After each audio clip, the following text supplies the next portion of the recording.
Pour moi, c'est encore un privilège d'être là ce soir, bien-aimé, et pour apporter la parole du Seigneur. Ce soir, j'aimerais vous parler de la foi qui plaît à Dieu. Bien-aimé, nous devons comprendre qu'un disciple, qu'un vrai disciple de Jésus-Christ doit développer le caractère chrétien de la foi. La foi qui plaît à Dieu. Le vrai disciple de Jésus, celui qui est né de nouveau, celui qui a reçu Jésus comme Seigneur Sauveur, doit développer ce caractère de la foi. Parce que la parole de Dieu déclare que sans la foi, nul ne peut être agréable à Dieu. Amen. Est-ce que vous êtes avec moi? Amen. Dans Hébreux, chapitre 10, verset 38 à 39, il est dit: et mon juste vivra par la foi, mais s'il se retire, mon âme ne prend pas plaisir en lui. Nous ne sommes pas de ceux qui se retirent pour se perdre, mais de ceux qui ont la foi pour sauver leurs âmes. Ça, c'est vraiment profond. C'est Dieu qui dit: mon juste vivra par la foi. Toi qui es de nouveau, tu dois savoir que tu es juste. Dieu te voit comme juste parce que tu es en Jésus-Christ. Et c'est cette personne qui est née de nouveau, qui est en Jésus-Christ, doit vivre par la foi. Mais il dit: s'il se retire, si mon juste qui vit par la foi se retire, mon âme ne prend pas de plaisir en lui. Et ça, c'est Dieu qui dit ça. Pourquoi? Parce que Dieu nous a appelés à vivre par la foi. Bien aimés, je voudrais vous encourager ce soir par les paroles de notre Seigneur sur la marche, la vie de la foi. La parole de Dieu déclare que la fin de toute chose vaut mieux que son commencement. Beaucoup de personnes commencent, c'est comme la course. Beaucoup de personnes commencent à courir. Mais combien qui vont arriver à la fin? C'est pourquoi il dit: la fin de toute chose vaut mieux que son commencement.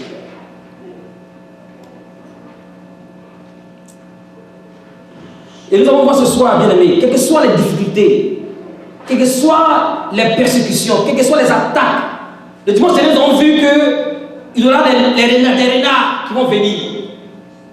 Mais je ne dois pas laisser, même si les renards, je ne dois pas laisser les renards, bien aimés, te retirer ou bien t'empêcher de marcher dans la foi.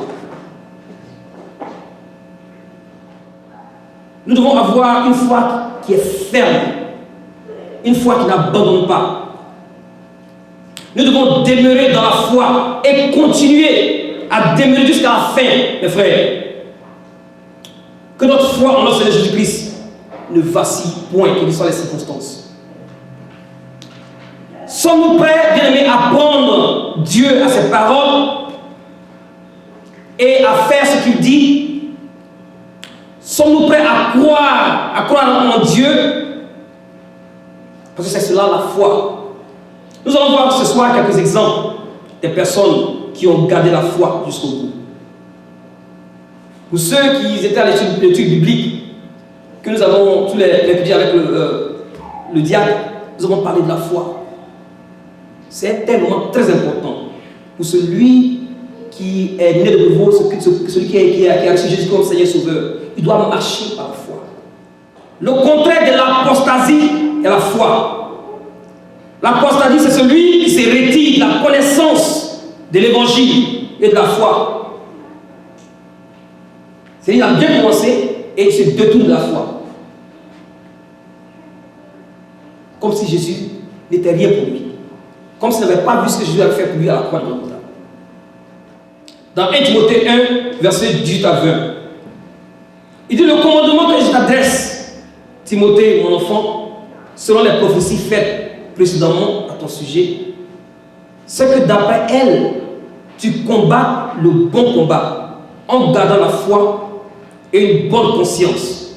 Cette conscience, quelques-uns l'ont perdue et ils ont fait naufrage par rapport à la foi. Que l'apôtre Paul donne des instructions à son fils spirituel, qui est Timothée. Il lui demande de combattre le bon combat. Pas de combattre le bon combat parce qu'il y a des faux combats que beaucoup de chrétiens mènent. Des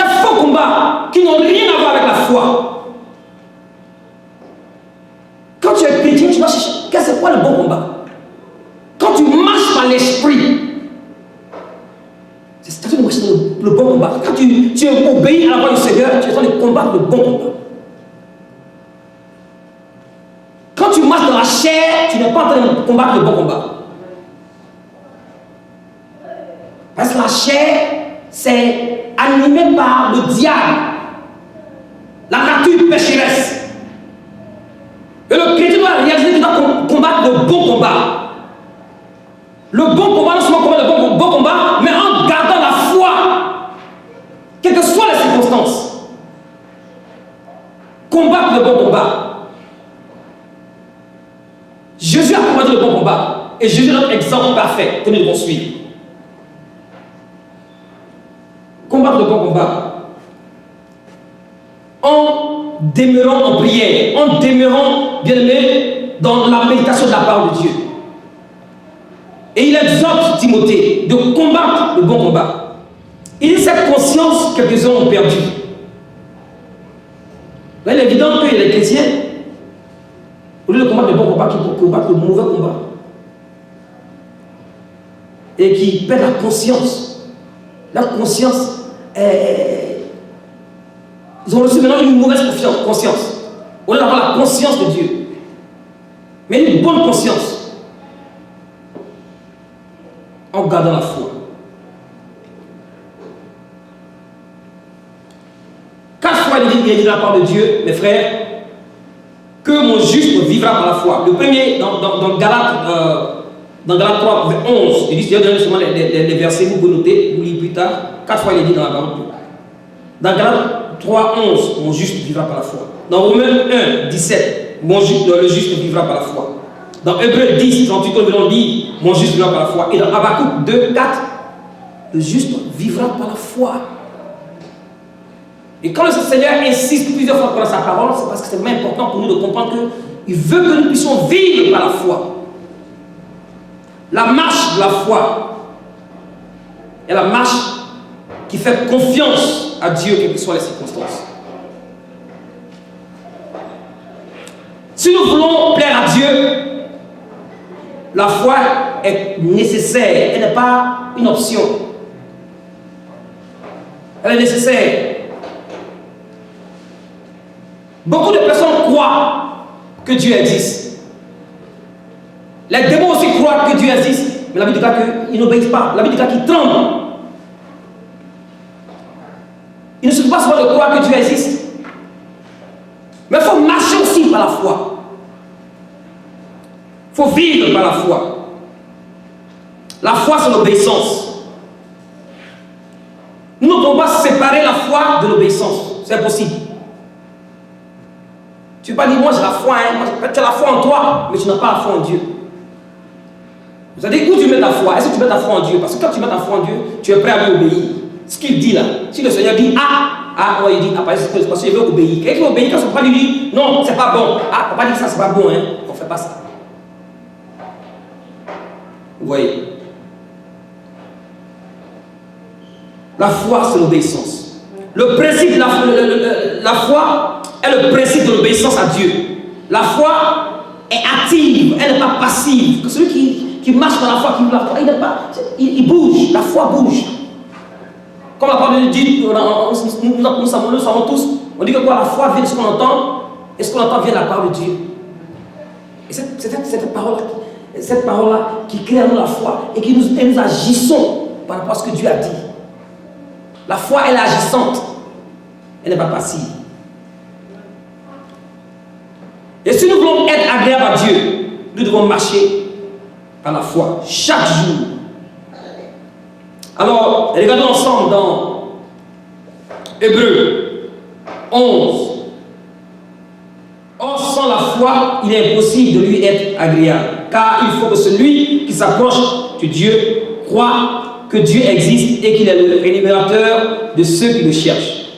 C'est par la foi que Noé, divinement averti des choses qu'on ne voyait pas encore, et saisi d'une crainte respectueuse, construisit une arche pour sauver sa famille. Au verset 30, il est écrit que c'est par la foi que nous reconnaissons que le monde a été formé par la parole de Dieu, en sorte que ce qu'on voit n'a pas été fait des choses visibles. Et c'est ce qu'il est dans Genèse 1, on dit au commencement, Dieu créa les cieux et la terre. Nous, on n'était pas là quand Dieu faisait les choses. Mais nous croyons. On n'a pas vu. La foi, c'est croire ce que Dieu dit. Le monde a été créé par sa parole. Dieu a parlé et tout est venu à l'existence. Et c'est ce que la parole de Dieu dit. C'est par la foi que nous savons que Dieu a créé le monde par sa parole. Il a formé le monde par sa parole. Au verset 4, il est dit, c'est par la foi qu'Abel offrit à Dieu un sacrifice plus excellent que celui de Caïn. Abel et Caïn étaient les filles d'Adam et Ève. Pour ceux qui ne connaissent pas, on peut lire cela dans Genèse chapitre 4, verset 1 à 7. On dit Adam connut sa femme. Adam connut Ève, sa femme. Elle conçut et enfantant Caïn, et elle dit, j'ai formé un homme avec l'aide de l'Éternel. Elle enfanta encore son frère Abel. Abel fut berger et Caïn fut laboureur. Donc on voit dans ce passage, que Abel et Caïn qui étaient des enfants d'Adam et Ève. La Bible déclare que ils sont allés un jour donner une offrande au Seigneur.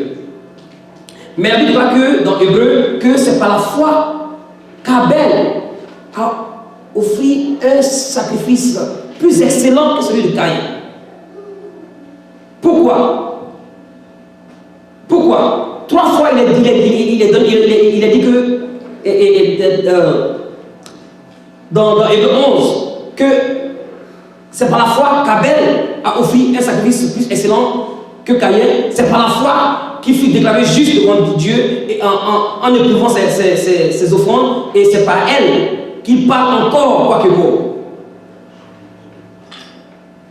Caïn et Abel vont offrir un sacrifice au Seigneur. Le Seigneur approuve non seulement l'offrande d'Abel, mais Abel d'abord lui-même d'abord et son offrande. Mais par contre, Caïn, il dit non, et il dit non à son offrande. Pourquoi? Le sacrifice que Dieu accepte n'est pas dans le matériel que nous lui apportons, mais dans l'attitude de notre cœur. L'attitude du cœur d'Abel était différente de l'attitude du cœur de Caïn. Avant d'accepter l'offrande d'Abel, Dieu avait accepté l'attitude du cœur d'Abel. D'abord, c'est pas parce que Caïn avait envoyé des mauvais, les gens disent qu'il avait envoyé des mauvais, il n'a pas envoyé des bonnes choses. C'est pour ça le Seigneur. Non. Il avait envoyé des bonnes choses, c'est ce qu'il avait envoyé. Mais à cause de l'attitude de son cœur, Dieu a refusé ses offrandes. Vous voyez?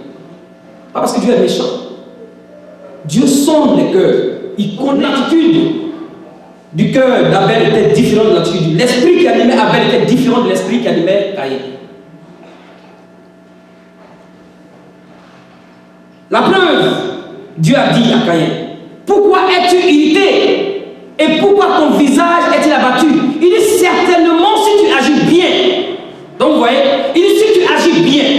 Il n'a pas dit que si tu avais des bonnes tomates avec les carottes, là je vais te prendre. Non, il dit certainement si tu agis bien. Donc on voit que c'était dans l'action, dans ses actions, l'attitude de son cœur.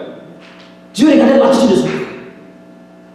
Quelle est l'attitude de ton cœur quand tu viens devant le Seigneur? Est-ce que c'est avec une attitude d'humilité, avec une attitude vraiment de soumission à lui, avec crainte? Caïn, lui, il s'en fout. Il fait ce qu'il veut.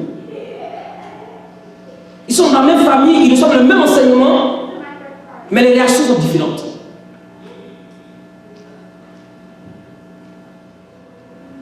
Dieu a accepté Abel d'abord, ensuite son offrande.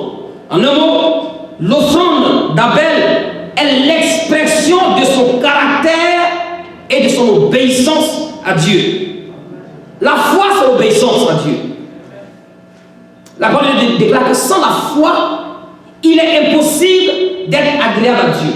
Sans la foi, il est impossible d'être... Dis à ton voisin, sans la foi, il est impossible d'être agréable à Dieu. La foi, c'est l'obéissance. Et il faut obéir. L'Éternel a toujours dit, l'obéissance vaut mieux que quoi? C'est simple. Tu vas te sacrifier, monter, soulever, tu vas te donner ton corps, chipoter bien propre. Zéro, tu n'as pas obéi la chaîne, il s'en fout tout ça. Les sacrifices, ça vaut rien. C'est bien quand tu fais ça dans l'obéissance. Mais l'obéissance vaut mieux que le sacrifice. Amen. Ça, c'est le principe de la foi. Jésus a dit que votre lumière luise ainsi parmi les hommes, afin qu'ils voient vos bonnes œuvres et qu'ils glorifient votre Père qui est dans les cieux. Que votre lumière luise ainsi devant tous les hommes, afin qu'ils voient vos bonnes œuvres et qu'ils glorifient votre Père qui est dans les cieux. Est-ce que c'est les chrétiens seulement qui pratiquent des bonnes œuvres? Bon, il y a des païens qui font des bonnes œuvres mieux que les chrétiens, je vous dis en même temps. Il y a des païens qui font des bonnes œuvres mieux que les chrétiens. Mais ce n'est pas les bonnes œuvres qui nous sauvent. Nous savons que nous sommes sauvés par grâce. Et quand nous sommes sauvés, le salut produit en nous ces bonnes œuvres. Ce qui est bien, ce qui glorifie le Seigneur. Et quand tu marches par la foi, tu dois faire ce qui glorifie le Seigneur. Amen. Amen. Il faut comprendre que nous ne sommes pas acceptés par Dieu par de bonnes œuvres, mais parce que nous avons été justifiés par Dieu, cela produit en nous de bonnes œuvres. Abel a agi selon le principe de la foi. Par contre, Caïn, c'était le contraire. L'esprit qui animait Caïn était différent de l'esprit qui animait Abel, comme je l'avais dit tantôt. Et pour Abel, la foi signifiait de donner le meilleur de lui à l'Éternel. Si nous aimons le Seigneur, nous devons lui donner notre meilleur. Par la foi. Donne ton meilleur par la foi. Quand le Seigneur dit d'apporter les 10 000 offrandes, apporte les 10 000 offrandes par la foi. Donne ton meilleur à Dieu. Quand tu viens à l'église pour louer le Seigneur, donne ton meilleur à Dieu. Dans tout ce que tu fais, donne ton meilleur à Dieu. Tu démontres ta foi comme ça, mon frère, ma soeur. Quand le Seigneur dit aimez-vous les uns les autres, donne ton meilleur. Le meilleur de ton amour aux frères et aux sœurs. Parce que le Seigneur a dit.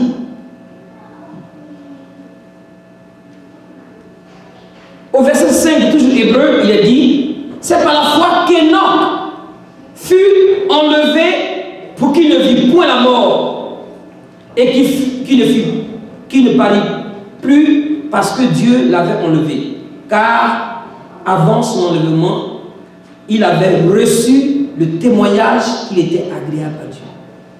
Alors, qui était Enoch? Regardons ensemble dans Genèse chapitre 5, versets 21 à 24. Enoch marcha avec Dieu, puis il ne fit plus parce que Dieu le prit. Amen. Enoch marcha avec le Seigneur après ses 65 ans. On a dit bon, c'est-à-dire qu'après 65 ans, Enoch, bon, il vivait comme tout le monde. Mais après les 65 ans, on dit qu'il a engendré son fils qui s'appelle Méthusélah. Après la fin de Méthusélah, on dit que Enoch a commencé à marcher avec l'Éternel. Donc il y a eu un temps où Enoch ne marchait pas avec l'Éternel. Il y a eu un before and after. Enoch ne marchait pas avec l'Éternel, Enoch a commencé à marcher avec l'Éternel. Par la foi, il a marché avec l'Éternel. Il a pris cette décision dans une période de sa vie pour marcher avec l'Éternel. La foi d'Enoch est une illustration que la foi nous amène dans une relation avec Dieu.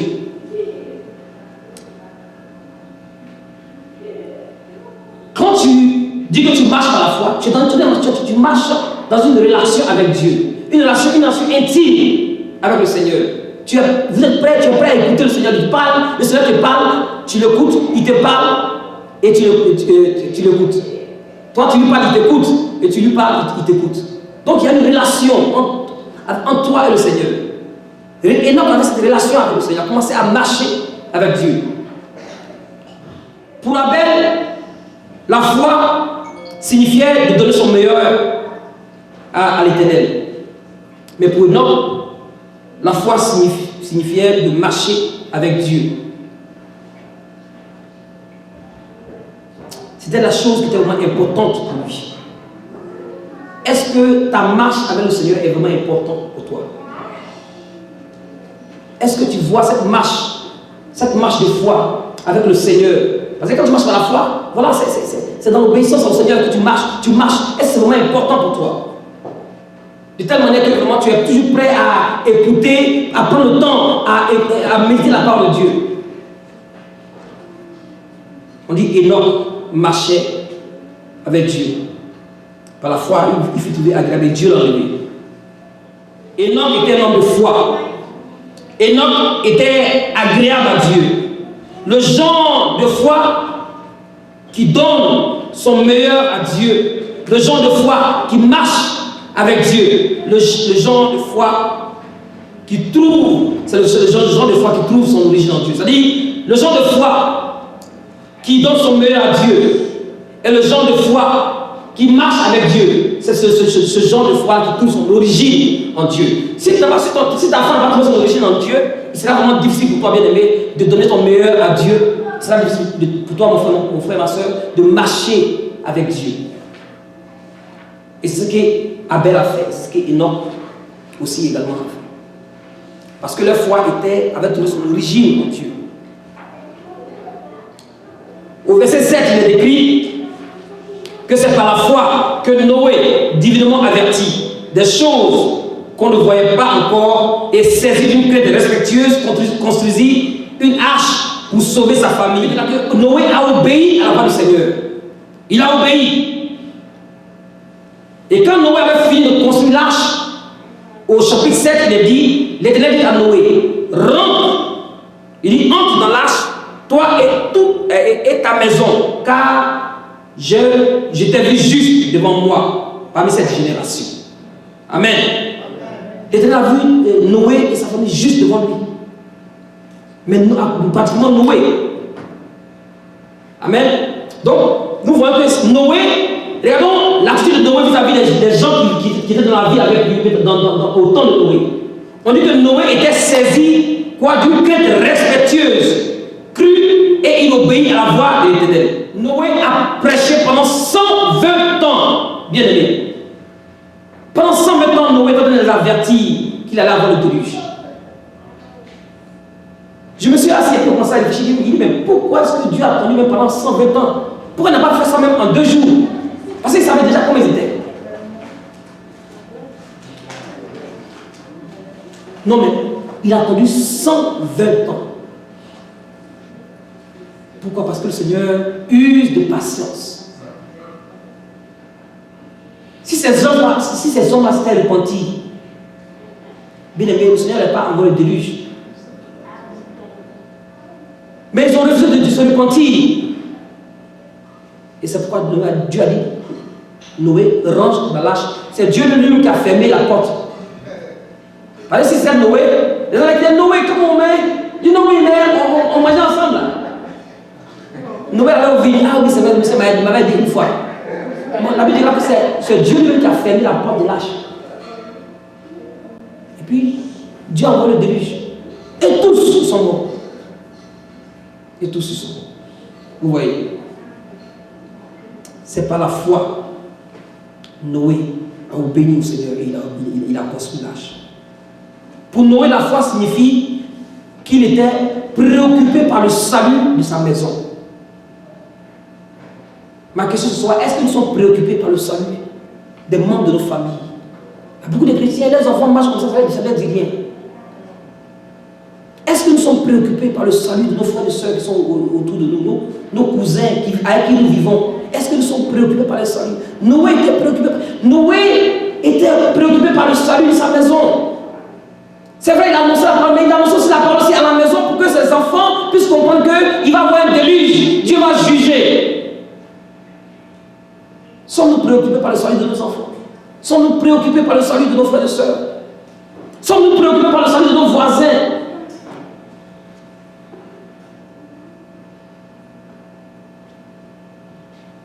Est-ce que nous prenons Dieu à sa parole?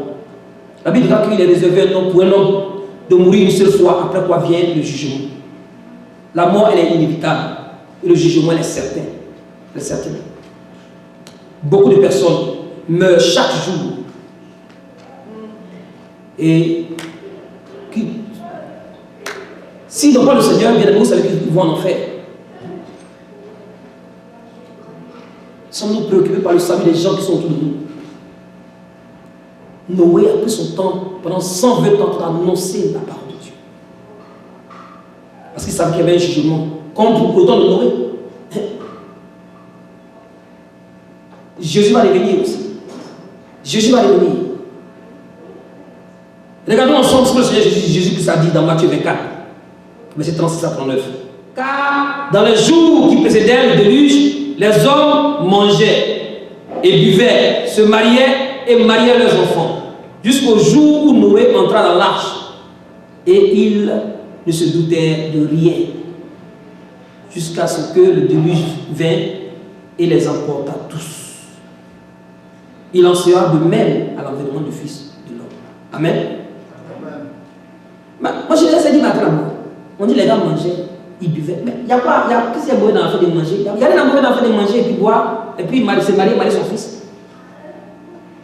Mais ils n'étaient pas préoccupés par Dieu. On leur parlait, mais ce n'était pas le souci. Ce n'était pas le souci. On dit qu'il y a un jugement qui va venir. Il y a l'enfer qui existe. Changez de voie. Non. Ce n'était pas le cœur, il n'était pas préoccupé par ça. Il n'était pas préoccupé par l'avertissement que Dieu leur donnait. Dieu avertit, il avertit pendant 120 ans. Il dit que c'est vraiment un Dieu d'amour. S'il a tenu pendant 120 ans, il pouvait faire ça en 2 heures de temps. Envoie le déluge. Parce que la voie était mauvaise. Dans 2 Pierre, chapitre 3, verset 1 à 9. Voilà ce qu'il est dit. Et dans l'autre, je cherche à éveiller par des avertissements votre saine intelligence afin que vous vous souveniez des choses annoncées d'avance par les saints prophètes et du commandement du Seigneur et Sauveur enseigné par le Seigneur ne tarde pas dans l'accomplissement de la promesse, comme quelques-uns le croient, mais il use de patience envers vous, ne voulant pas qu'aucun périsse, mais voulant que tous arrivent à la repentance. Amen. Amen. Vous voyez les avertissements que le Seigneur donne? Le Seigneur est patient parce qu'il veut que nous changions. Chaque fois qu'on vient à l'église, on parle. Ma soeur change, mon frère change. Mais toujours tu es dans la même chose. Le Seigneur ne veut pas qu'on périsse. Le fait de venir à l'église ne veut pas que tu aies une relation avec le Seigneur. Dieu veut qu'on ait une relation avec lui, une relation intime. Il veut que le jour va venir, qu'on soit enlevé. Dieu a parlé à Abraham, c'est chaque chose. Le contexte se trouve dans Genèse 12. Là, Dieu a dit à Abraham, Dieu a dit à Abraham, va-t'en de ton pays. Va-t'en de ton pays, de ta patrie, de la maison de ton père, dans le pays que je te montrerai. Je ferai de toi une grande nation. Je te bénirai.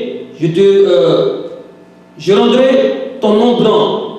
Tu seras une source de bénédiction. Je bénirai ceux qui te béniront et je maudirai ceux qui te maudiront. Et toutes les familles de la terre seront bénies en toi.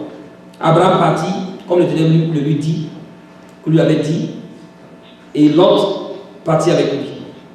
Voilà. Donc on voit que Dieu a parlé à Abraham. Abraham ne savait pas où il allait. Dieu lui a dit que non, quitte ta nation, toute ta patrie, va au lieu où je te montrerai. C'est-à-dire qu'avec Dieu, là, ça c'est la marche de la foi. Quand Dieu te demande de faire quelque chose, il faut obéir. Parce qu'il va pouvoir pour ton voyage. La Bible dit qu'Abraham, il s'est mis, c'est vraiment bizarre. Dieu te dit, tu ne pars, tu ne connais même pas. Mais il te dit, quitte là que tu pars. Là, le bon, il faut savoir que tu as bien entendu la voix du Seigneur. Il y a beaucoup de personnes qui disent, ah, moi je vais ici. Mais Dieu ne l'a même pas regardé, il ne se lève pas. Mais Abraham avait entendu la voix du Seigneur. Pourquoi? Parce qu'il avait une intimité avec le Seigneur. Amen. Comment est-ce que nous allons garder cette marche de la foi? Comment nous allons maintenir notre vie, cette marche par la foi? Comment nous pouvons le faire? Nous allons voir 6 points ici. Et nous allons finir. Voilà, donc, regardons ensemble. Dans Hébreux 12. Hébreux 12, le premier point que nous allons voir. Que devons-nous faire pour maintenir cette foi qui est persévérante, cette foi qui ne vacille point, cette foi qui plaît à Dieu? Le premier point est que, bien aimé, le premier point est que nous devons veiller à ce que nous fortifions nos mains languissantes et nos genoux affaiblis en suivant les voies qui sont droites, afin que ce qui est boiteux ne dévie point, ou ne dévie pas plutôt, mais qu'elle soit affaiblie. Regardons, c'est dans Hébreux 12, verset 12 à 13. 12 à 13, regardez ce qu'il est dit.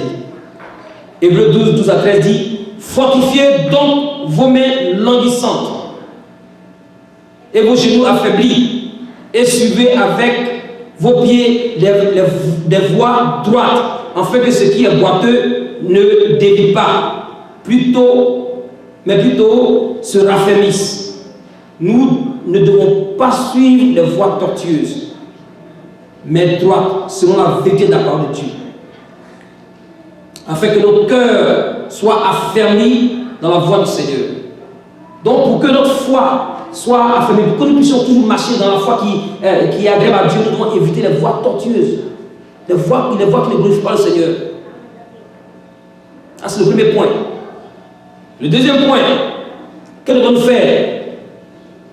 Nous devons veiller à rechercher la paix avec tous et la sanctification sans laquelle personne ne verra Dieu. Dans le verset 14, Hébreux 12 dit, il dit rechercher la paix avec tous et la sanctification sans laquelle personne ne verra le Seigneur. Nous devons démontrer notre style de vie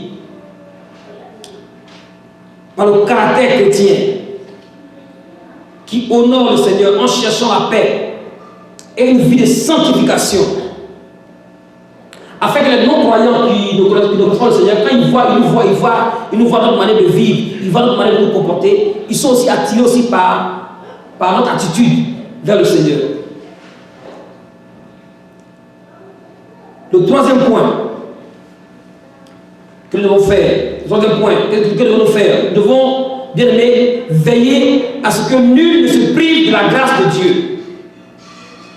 à ce qu'aucune racine d'amertume poussant des rejetons ne produise du trouble et que plusieurs n'en soient infectés. Vous voyez, l'amertume, c'est comme un poison. Quand quelqu'un a l'amertume dans son cœur, il va aller parler à la sœur temps, il va parler au frère temps.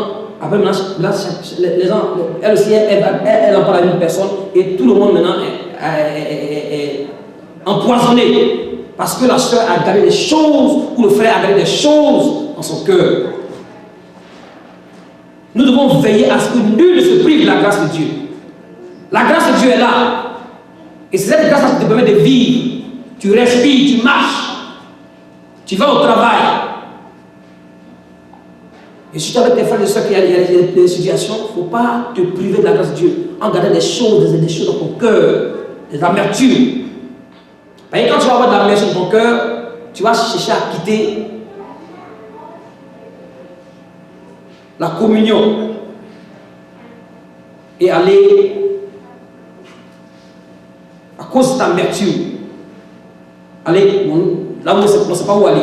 Donc il faut éviter. Il faut savoir que veiller à ce que nul ne se prive de la grâce de Dieu. Donc les frères, les hommes, les femmes doivent veiller, les jeunes doivent veiller les uns sur les autres, à ce que nul ne se prive de la grâce de Dieu. À ce qu'aucune amertume, pour ça le rejeton, ne produise du trouble et que plusieurs soient infectés. Le quatrième point, nous devons veiller à ce qu'il n'y ait ni d'impudique, ni de profane au milieu de nous. Et c'est pourquoi les anciens sont là, c'est pourquoi les diacres sont là, c'est pourquoi il y a le groupe des hommes. On veille les uns sur les autres pour éviter de vivre dans le péché. Au verset 25, il a dit, ça c'est le cinquième point, il a dit, nous devons veiller à nous garder de refuser d'entendre celui qui parle. Ça c'est au verset 25, on dit quoi? Il dit, gardez-vous de refuser d'entendre celui qui parle, car si ceux-là n'ont pas échappé, qui refusaient d'entendre celui qui publiait les oracles sur la terre, combien moins échapperons-nous si nous détournons de celui qui parle d'en haut. Amen. Donc quand le Seigneur parle, bien aimés, nous devons être attentifs. Et il parle parce que, bien aimé, il veut que nous puissions marcher dans sa volonté. Il veut que nous puissions lui obéir.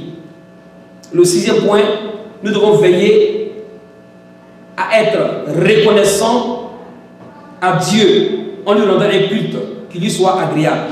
Au verset 28, il est dit, toujours Hébreux 12, il est dit, c'est pourquoi recevons un royaume inébranlable, montrons notre reconnaissance en rendant à Dieu un culte qui lui soit agréable, avec piété et avec crainte. Donc mes frères, voici la parole du Seigneur pour ce soir. Nous devons marcher dans la foi qui est agréable à Dieu. Mon juste vivra par la foi. Mon juste vivra par la foi. Mais s'il se retire, mon âme ne prend point plaisir en lui. Nous devons marcher par la foi. Nous devons garder la foi. Nous devons être encouragés par cette parole. Jean Moisson marche par la foi. Ne perds pas courage malgré les circonstances, malgré les épreuves. Garde la foi. Comme ces hommes qui ont gardé la foi. Josué, Moïse, on a vu Abraham, on a vu Abel. Gardons la foi, bien-aimés. Tout ce qui a été écrit, c'est pour notre instruction, afin que, bien-aimés, nous puissions suivre l'exemple de ceux qui avaient la foi avant nous. Amen. Amen. Donc, on va se lever ce soir pour prier. On va chanter ensemble. Quelles que soient les circonstances. Alléluia.